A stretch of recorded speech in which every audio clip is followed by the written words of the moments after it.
Hi, and welcome to Porch Time with Bill Benson. I'm Bill Benson. By now, you hopefully know that, or I would like to think you remember it.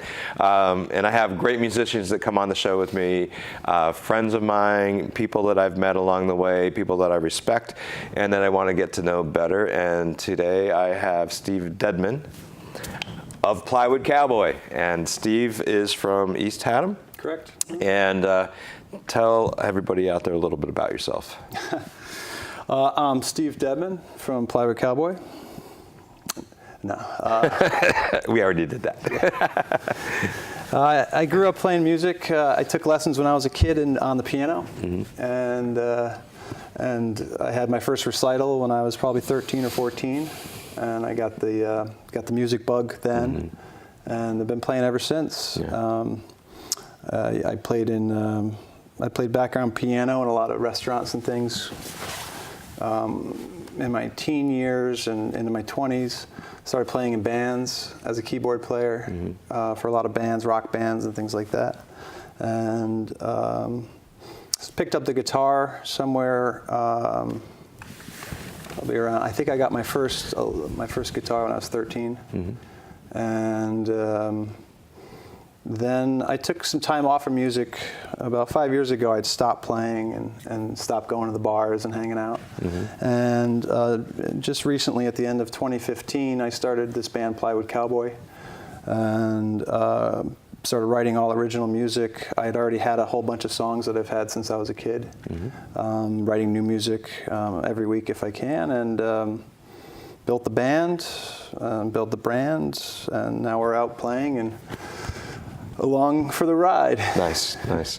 Now, we were talking earlier, Plywood Cowboy, it can be a trio or up to 6 or 7. Yeah, yeah. And now, the genre that you fall most closely associated with would be called what? Americana. Yeah. Which is a big umbrella, Yeah. you know, for the music that's for a lot of different music out there. When I first started the band, my manager and I were discussing the genre, and I just said, you know, I'm playing American music.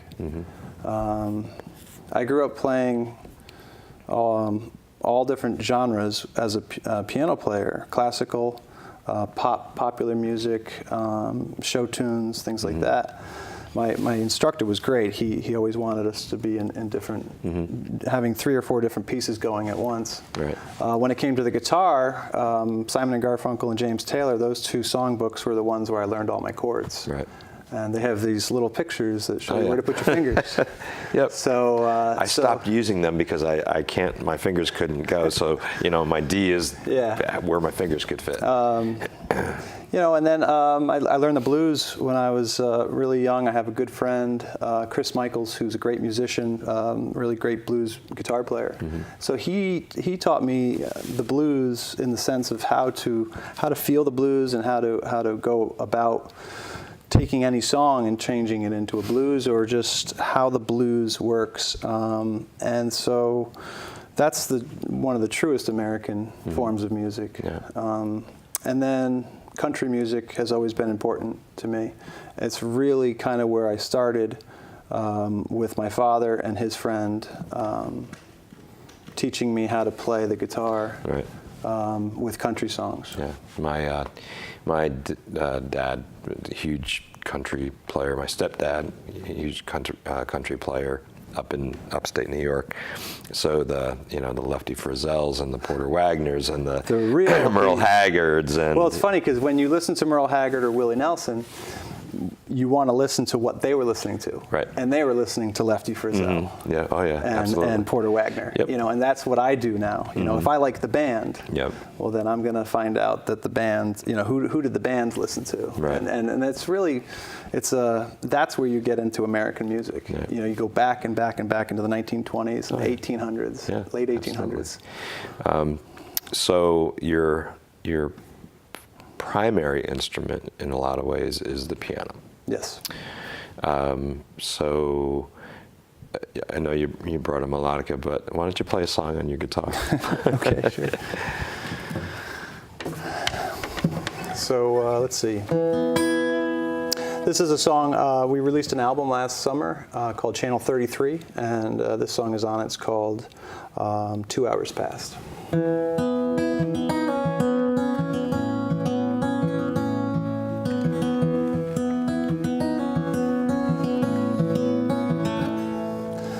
nights are not as long since you came along. The days seem a little brighter all the time. We wake to watch the sunrise. I look across in your eyes. With you, my love, the days just seem to shine. We started off so easy. We were both keeping busy, spinning wheels and carving out careers. A blind date up in Hartford rattled up my world. Look at us now, just adding up the years. I love you over the moon, I love you around the sun. I can't believe I get to call you mine. And as the clock keeps ticking and that front porch swing keeps swinging, I love you 2 hours past the end of time.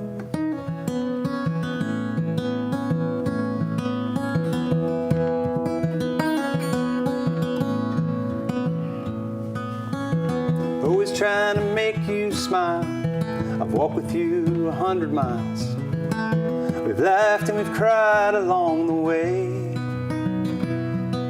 And sometimes when you're feeling blue, I reach across to comfort you in that old familiar loving way.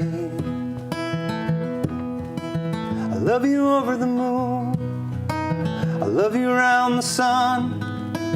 I can't believe I get to call you mine. And as the clock keeps ticking and that front porch swing keeps swinging, I love you 2 hours past the end of time. I love you 2 hours past the end of time.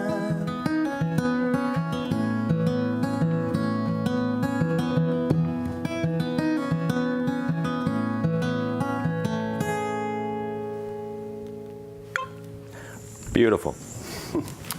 Thanks. Absolutely beautiful. Now, and I ask everybody this, and I know what the answer probably is anyway, but personal experience writing a song? Not always, No. but this particular song. That one yeah, felt it. Yeah, that one I wrote for my wife, and the joke is that I had a lot of songs about my dog, and I didn't have any songs about her. And one day she said, you know, the scales are tipping towards your hound dog. Yeah. And yeah, it's easy. My wife and I are best friends, and she's been really supportive of the music over the years, and so this song was really easy to write. Nice. Now, they're real easy to write. They kind of come and flow out of you. Not always, but yes, I try to write a song every week, so that by the end of the year I'll have 40, 45 songs if I can. Yeah. Writing songs, for me, I don't really use too many rules. I come at it from all different angles, either on the piano or on the guitar. Sometimes it's a melody, sometimes it's a lyric. I had one song. I was driving, and I had a phrase that I've weathered worse storms than you. And it was about a relationship that had gone bad. And so I've weathered worse storms than you in the sense that I'll be okay, you know. Right. And then I built a song about it, and Right. it turned into a song called My Mind, which is on our first album. Now, so you released an album last year. What, do you have plans on doing number 2? We not only do we have plans, we're racing to get it done. As a matter of fact, in our band, Shane Tanner's our bass player, Mm-hmm. and Jason Apostolaris are going to go in the studio tomorrow and lay down the rhythm section on 2 of our songs. Okay. And so we're continuing to perform live, but also every week we're in the studio tracking and doing some live takes as well. Certain songs that we have lend themselves to kind of recording them live, seeing if we can capture a good recording of at least the majority of the song being played live, but other songs are pretty well produced and tracked out. And where do you We record at Riverway Studios with Ira Sikowski, and that's in East Haddam, Connecticut. Okay. And Ira is heaven sent for me. I had played in Tennessee about 3 or 4 years ago. I was down in Tennessee, and I had an opportunity to play in front of people, and I came back to Connecticut, and I said, I want to take it to the next level. Mm-hmm. How do we do this? Right. And so I went to a couple producers in the area, and actually, asked them if they had a consulting fee, that I could just go. I didn't have all my ducks in a row at all. Mm-hmm. I just wanted to talk to people that were in the music business and say, how do you take it out of the bars and out of the clubs? And don't get me wrong, I mean, we still like playing the clubs and bars, and we still do. Right. But it's a different, it's a different environment as a performer to play to an audience that's listening to you. Foreground and background, right, is what I call it. Right. So and I don't mind playing the bars and so on, but my favorite shows are really the ones where people are there to listen to you. And it may be an event, it may be a party, it may be whatever it may, but they're there for you and not just to be the soundtrack to their drinking. It's all good. I think we as musicians and people at different levels with music, you've got to spend your time in the trenches. You've got to learn how it works out there, and if we're playing for a party, or if someone hires Plywood Cowboy to come, I want to cater that to them. Right. If it's not appropriate for me to be singing my heart out in these singer-songwriter songs, then it's not appropriate. And we're going to keep the energy alive. Right. We're going to play some covers. Right. Unfortunately, I think that there are a lot of bands, musicians that don't quite understand that. They have a show or they have their set list and not really, and I've seen it, not really understand that you have to look at what your surroundings are, and then kind of pull it back or make it, whatever and I think that over time you develop an understanding of that not every environment or every situation is X period. I'm very grateful for the group of musicians I get to play with every week, because I think, and it took years to find, it does take time to play with a lot of different people, and I can encourage anybody that's a musician to play music with other people. For me, that's where it's at. It was huge for me. And to get at. I love solo too, and I just went down and did a bunch of solo stuff on my own, but the idea that it's about the song is very important. It's all about the song, and it's not about a rock star fronting the band. And Mick Jagger is a great peacock for the Rolling Stones. And I am not comparing myself or anybody I know to Mick Jagger, because he's great, and his band is great, and what those guys did for the music that I listen to and I'm influenced in is amazing. And Exile on Main Street is probably one of my favorite albums. But he is so good at being a front man, and that's important. So I front Plywood Cowboy, and when I go to see a show or performance, I'm studying what those musicians are doing as a front man, and it's important that sometimes, if to make it about the song takes you out of it, takes the ego out of it. Yeah. And it's a lot easier to listen to your other fellow musicians and what we're doing. And hopefully the audience is going to be a part of all of that. Right. And when we get our audience and our band locked in, that's the sweet spot. Yeah, absolutely, absolutely. Could you play another song? I can play another song. Right. I'll play you something a little different. I'll play you a piece of a song called Last Night's Gig, and this was all about, we just recently dropped it in, it was an F, but we dropped it into E because it's easier for me to sing. That's good. Last Night's Gig is all about playing in bars. It was one of the, I was playing with a great group of guys. We've been playing for a while, and the Stanley Cup was on a TV behind us, and we had 30 pretty inebriated people yelling at the screen behind us.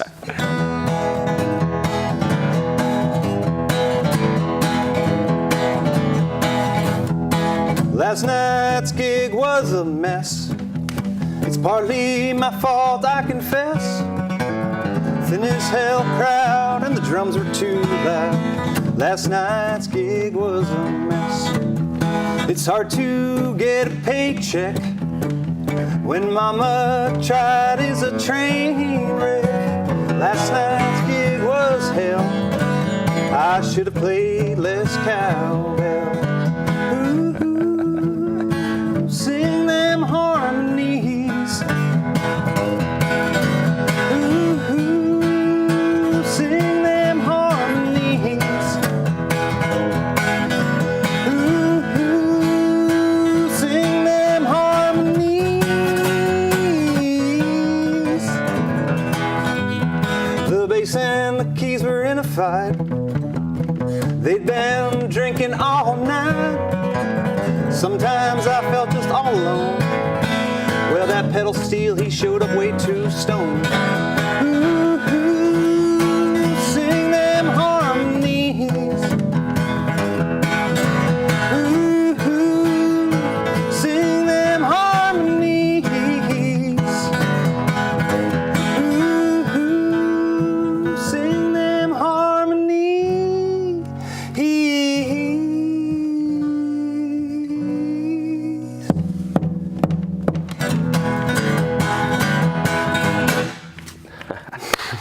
Yeah. So that's a fun song. We generally end our sets with that one. And of course, in the band, we also have Austin Gray is my right-hand man in the band, and he plays Telecaster, and a great vocalist. Yeah.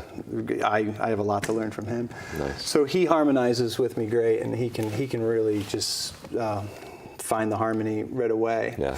We also have brought in Kat Wallace on violin. And she also plays fiddle.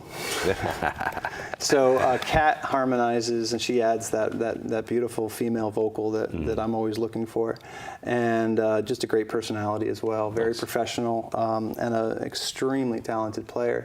So the three of us, generally, so we'll have a lot of three-part harmony in our songs. That's really nice. Yeah. Yeah, and that's the song's important, but vocals are important to me. The vocals have to be on top. Well, as a songwriter, performer myself, I mean, my vocals, and I'm in the studio right now doing number 2. Oh, great. And the first album, I said, first of all, it's about the song. Really, the song, and I'm going to drive everybody crazy and pick the best songs that I have. And the second thing that's most important is I want the studio to capture my voice, because I play guitar, but my voice is my instrument. Really, that's what conveys the message and so on. Yeah. And so I agree. If you can have a great song, but if you're not singing it well, or it's in the wrong key, then you get I do have friends that I respect as songwriters. But I'm not a big fan of their vocals. But it's them, it's their style, it's their voice. But it's unfortunately for some people, for me, it's turned me off of the song. One of my favorite musicians out there is Vince Gill, and so I was just saying to our manager, she had posted a video of us performing on one of our social media sites, And I said, gosh, my vocal sounds a little flat on that. And she said, Steve, it's okay. And I just kind of prefaced it with saying, I want to sing like Vince Gill. And so I do try to take vocal lessons. You can never stop learning. And generally, if I get one vocal lesson, I had a great vocal teacher, Mrs. Barnes, down in Old Lyme, and she sang in Carnegie Hall, and she's a gospel singer. And she was great. She'd be like, "Child, you're not dropping your jaw on those long E's. You're singing about your wife. I don't feel it." And that's so much about what we do as performers and singers. Basically, is that. You got to make them feel it. Your voice is your chest and storing air in your lower back. It gets tricky for me to learn how to engage your core and save 15%. And it's a lot. And same with guitar and piano. If I can grab a piano lesson or a guitar lesson, I'll do the same because I find that. It helps me get to a place where I want to be. Now you speak of your manager, so you currently have management. We do, yeah. And do you want to say who that Of course, yeah. We love our manager, Amanda Kenyon at Blue Crane Music. Absolutely, I know Amanda well, and she's great. She is great. Amanda had posted some great things on Facebook in the very beginning when I was getting the band going. And I wasn't even on social media.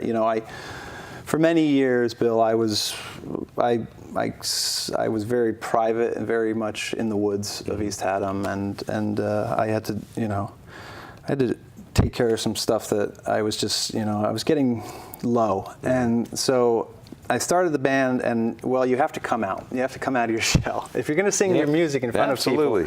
And wear your heart. I came out of the basement. I was hiding in the basement. So we all hide for So it's called hibernation. And so Amanda had a great post on Facebook, and it said top 12 mistakes that local bands make. And she had found it somewhere else. And one of them was, sitting in the back of the room and critiquing the other band and, saying, "Oh, this band's no good. We're better than they are." And the best thing you can do is support your local music scene. Right. And regardless of whether or not you feel their music is strong or weak or whatever, just be out.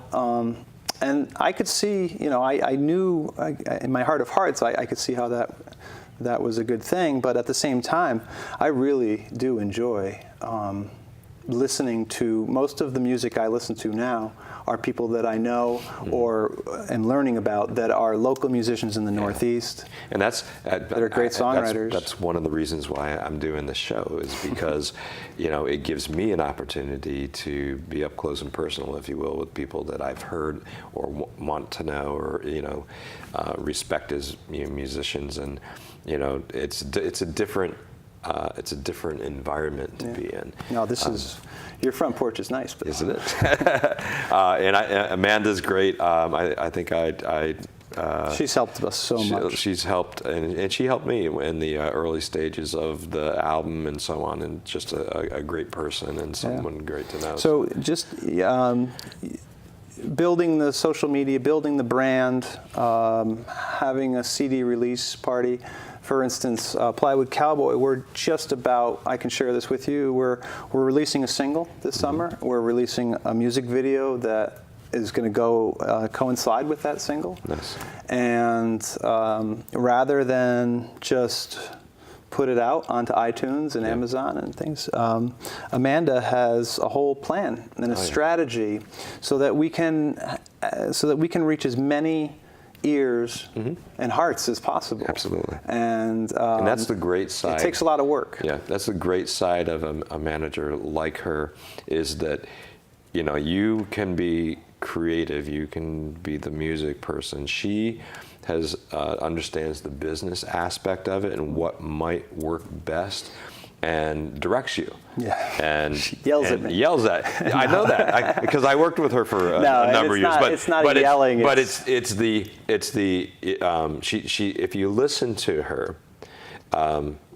you can find a level of success that maybe you wouldn't if you were doing it on your own or trying to do it on your own. You wouldn't be thinking like that. It's just information. It's knowing the business. It's knowing how to build your brand. Right. And there's a lot of books. There's a lot of great books out there about publishing your music. I write songs and I sing the songs because that's my outlet and that's what fulfills me. I would love to have other people who are better singers than me sing these songs as well. I'd love to hear that. Right. But having management and having a good manager, Amanda's also a talented musician in her own right, and so that helps her understand the music part of it a little bit. She wears a lot of hats. I think all managers have to wear a lot of hats, and therapist is one of them for sure. So you speak of branding. Where did Plywood Cowboy come from? So Plywood Cowboy came from when I was a youth. My father, for his 40th birthday, my mother bought him a CB radio, and Plywood Cowboy was one of his friends. And that was his CB handle. And so his name was John Hannes, and John used to haul lumber for Housatonic Lumber. And on Sundays, we would go to church. My mother would take my brother and my sister and I to church. And my father and his CB friends would sit in the garage and pick. So Plywood was kind of the first one that...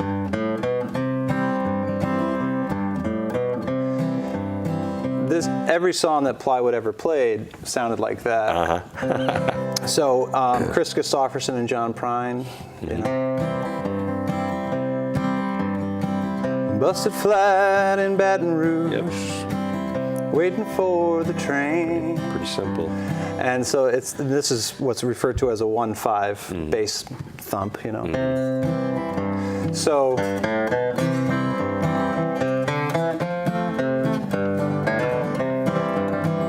And that's, so really,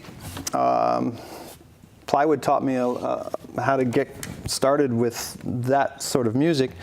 My father passed away early from a heart attack, and Plywood passed away as well.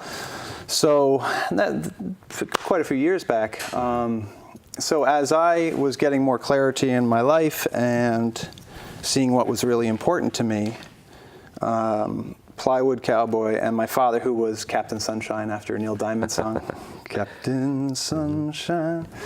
And everybody loved my dad. He was a great guy, great musician, great father, great husband. And so my father was the one that always said, "Steve, you should play the guitar on the MTV." He really liked Dire Straits.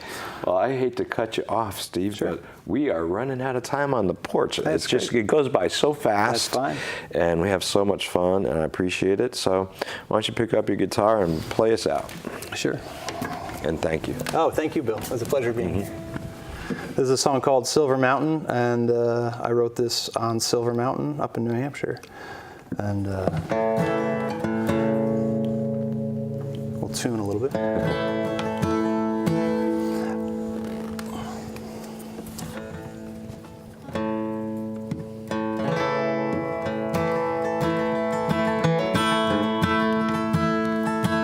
Well, I'm up on Silver Mountain. The kids are back in school. There's a warm wind blowing, but you can't beat the view. And I hiked up with my guitar. Not a soul